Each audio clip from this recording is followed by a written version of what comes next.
Dengan informasi lain, Saudara, ini berwisata sekaligus menambah pengetahuan. Berkunjung ke Lawang Sewu, Semarang, Jawa Tengah bisa menjadi pilihan Anda. Ada jurnalis Kompas TV, Glenis Oktania, yang mengajak Anda melihat dan juga mengenal Lawang Sewu, gedung 1000 pintu di pusat kota Semarang. Saudara, Semarang ini nggak hanya terkenal dengan makanan khasnya, tapi juga ada yang namanya wisata berbasis sejarah. Saat ini saya berada di Lawang Sewu, sebuah gedung yang menjadi saksi bagaimana perkeretaapian Indonesia dan juga jalur rempah di Semarang.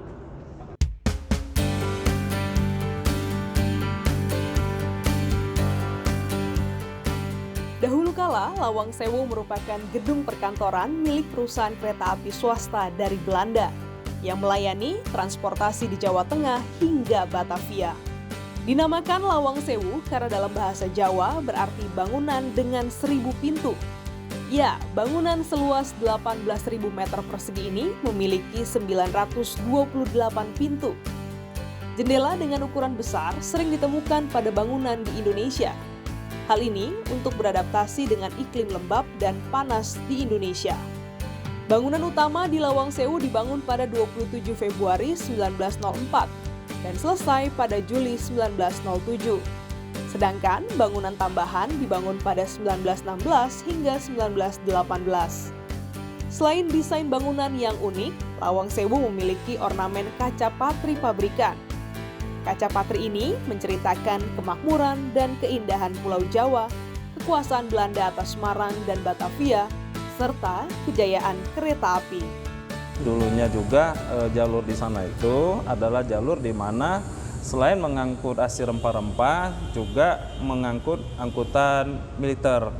Karena salah satu stasiun Ambarawa dekat dengan benteng benteng pertahanan masa itu. Yang ada di sini adalah koleksi bangunan, koleksi kaca patri yang memberikan suatu sejarah tentang keberadaan perkeretaapian yang ada di Pulau Jawa dan kebudayaan-kebudayaannya.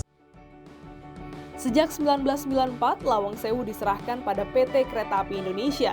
Dan 2009 dilakukan restorasi dan menjadi cagar budaya pada 2011.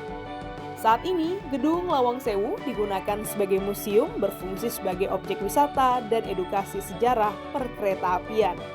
Pertama sih keren, unik, apalagi kan ini budaya, sejarah yang belum tentu kota lain ada sih. Lawang Sewu yang dulunya mistis kini telah berbenah. Sempat ditutup karena pandemi COVID-19, Lawang Sewu kembali dibuka dengan menambah fasilitas penyewaan kostum ala noni Belanda. Nah, Saudara, yang spesial juga di Lawang Sewu ini menyediakan jasa untuk kita menggunakan kostum ala-ala noni Belanda ya, lengkap dengan dress code dari atas sampai ke bawah. Nah, hari ini saya lagi coba gimana sih rasanya jadi noni Belanda. Hanya dengan merogoh kocek Rp70.000 untuk menyewa satu set kostum dan sudah termasuk jasa foto untuk 3 hasil terbaik. Dan Saudara, bagi Anda yang berkunjung ke Lawang Sewu nggak lengkap nih ya kalau nggak cobain kostum seperti noni-noni Belanda. Nah, ini jadi alternatif Anda kalau berkunjung ke Semarang, bisa berwisata, bisa juga menambah edukasi terkait dengan perkeretaapian Indonesia. Glenis Oktania, Semarang, Kompas TV, Jawa Tengah.